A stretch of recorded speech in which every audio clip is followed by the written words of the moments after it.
Je peux vous dire qu'on a encore bien les boules. Regarde ça, comme ça coule. Vous vous rappelez l'autre escroc qui nous a pris 780 balles? Eh ben regardez son travail de merde. Au début, cool. alors au début, on avait une fuite là. Bon, encore ça coule là aussi. On avait une fuite là. Il a refait. Normalement, il a dû refaire ça. Mais en fait, il a tout fui maintenant. Depuis qu'il a tout refait, tout refait. Tous les jours qu'il a mis. Regarde ça, regarde ça. Voilà. Là, ça fuit. Là, ça fuit. Là, ça fuit. Regarde, il y a d'eau partout. Là, ça fuit. Putain, le voleur, quoi. Le voleur. Oui, puis d'ailleurs, vous me demandiez, on a déposé plainte, on attend quoi, ce coup-là? Mais, putain, mais attends, mais c'est quoi, de merde. Bon, clairement, ouais, forcément, faut que je vous explique, parce qu'il y en a qu'en fait, qui n'ont pas suivi la fameuse histoire du plombier. Donc, rappelez-vous, le 30 décembre, on a une fuite au niveau de l'arrivée d'eau de notre, dans la buanderie. Donc, tout le truc d'arrivée d'eau de la maison. Et en fait, donc, du coup, on appelle un plombier. Ce plombier vient, fait sa prestation, sa réparation. Donc c'était une petite fuite d'eau, hein, c'était pas non plus, bah voilà, hein, ça coulait au goutte à goutte. Bon bref, vous voyez là par exemple, j'ai rappelé un plombier aujourd'hui, il vient demain matin, c'est largement vivable. Il n'y a pas d'urgence vitale, voilà. Portable, c'est que ça figure en même temps. Et en fait, ce plombier, donc il vient, il fait pas de devis déjà, il fait pas de devis et là que c'est fini, qui nous demande 780 balles. On a un peu choqué quand même. Et en plus, c'était en fait le technicien qui était chez nous. Donc en fait, chez nous, c'était le technicien.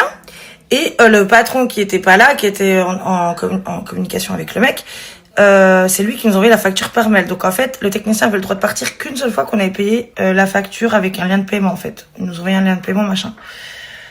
Donc on a un peu câblé. D'ailleurs, je vais vous réfléchir la facture pour réfléchir cette entreprise. Surtout, ne les appelez pas. Ce sont les pires escrocs qui existent.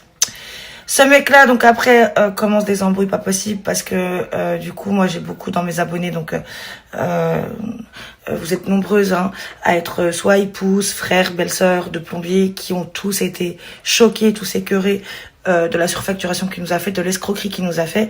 Et en plus, comme vous l'avez si bien dit, vraiment, ils nuisent à la réputation de votre métier, qui est un super métier, parce que les artisans, on en a besoin. Et en fait, ce sont des escrocs comme ça qui nuisent à la bonne image de tous ceux qui ne méritent pas, justement, d'être étiquetés comme eux. Du coup, donc bref, moi je commence à l'afficher parce que le mec veut pas me rembourser, veut pas ci, veut pas ça. Finalement, après avoir bien décortiqué la facture, vous l'avoir partagé, on a vu qu'il avait carrément facturé la remise en eau. Donc la remise en eau, c'est le fait de rouvrir l'arrivée d'eau. Sauf que ça, c'est Alex qui l'avait fait. En plus, parce que le mec était toujours il était en train de ranger ses outils à l'endroit où il y avait la fuite et il a demandé à Alex de refaire la remise en eau. Donc on a réussi, tant bien que mal, à se faire rembourser 150 balles.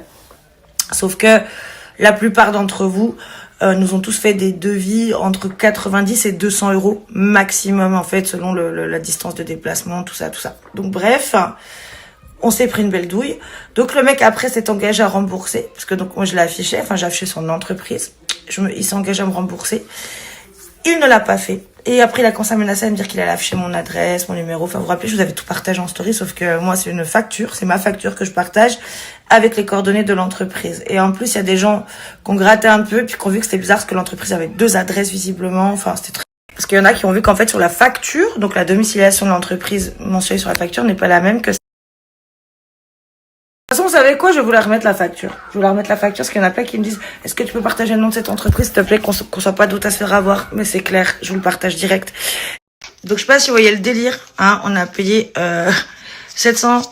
Et le mec, en plus, le pire, c'est que dans l'histoire, le mec m'avait reproché que du fait que j'ai affiché ma facture, qu'il y ait des gens qui aient pris des faux rendez-vous puis qui n'ont pas honoré, enfin, en gros, qui leur donnaient des fausses adresses d'intervention.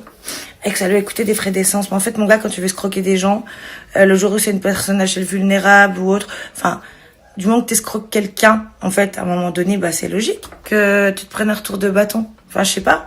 Tu salis toute une profession qui ne mérite pas d'être salie. C'est normal. Et rappelez-vous, même je vous avais partagé ces messages, il me faisait des menaces. Il me disait, ouais, si vous m'affichez, vous allez le regretter. Nanana. Enfin, le mec dans la menace, quoi. Là, le mec sans corollaire qui se retrouve pris en fait à son propre piège. Et puis voilà, puis qui a juste pour lui des menaces en fait à proliférer, puisque sinon forcément c'est pas le côté du droit et de la justice qui sera pour lui, hein, c'est sûr. Donc je vous dis, voilà, cette entreprise, ne les appelez pas. Si vous êtes dans le 34, ne les appelez pas, vraiment pas. Il y a beaucoup d'artisans très bien. Franchement, en tout cas celle-là, vraiment, ne les appelez pas. Le fait du devis qui n'était pas fait, ça c'est pareil. Il n'avait pas le droit. Elle dit, il y a que, elle nous expliqué qu'il y a qu'en cas de danger de vie, de danger vital pour les locaux, en gros, ou pour les personnes habitant dans le logement où l'intervention a lieu, que le plombier peut intervenir sans devis. Sauf que là, c'était pas le cas, hein, parce que vous voyez, ça coule en goutte à goutte avec une serviette en dessous, bref. Bon, du coup, je vous reprends ici parce que Bichette, elle vient d'aller à la sieste et moi, je viens de faire de me préparer. Donc, en fait, je vous disais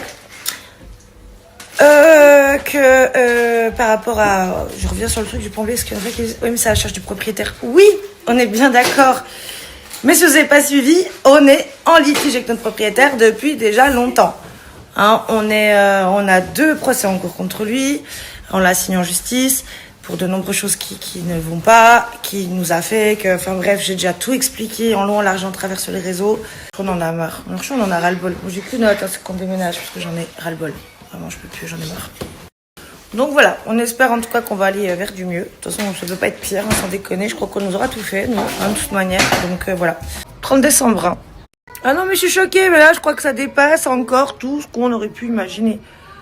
Regardez, bah je vous le mets. Voilà, regardez. Alors, putain. En fait, là, j'ai une abonnée qui m'a envoyé carrément le truc. Ce que je comprends pas, c'est que le 30, quand il est venu, le mec qu'on avait regardé avec son numéro tiré de fois sur Internet, il était encore en activité, visiblement. Et là, en fait, il est marqué en cessation d'activité depuis le 14 décembre. Alors, je pense que ça ne peut pas être à jour, vu que c'était fin décembre qu'il est venu chez nous. En fait, le mec...